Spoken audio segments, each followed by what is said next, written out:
Hello everyone, my name is Veena Thakur.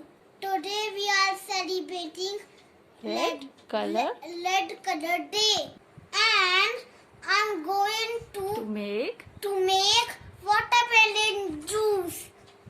Watermelon is a summer fruit. It is very healthy and tasty. It is very easy to make. Let's make a watermelon juice. These are watermelon cubes. First of all, I will take watermelon cubes.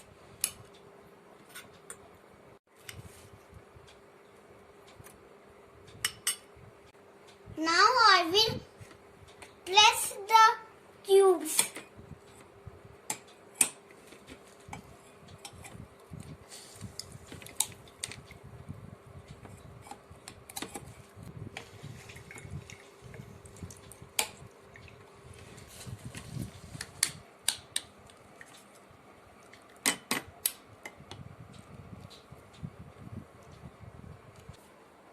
My watermelon juice is ready.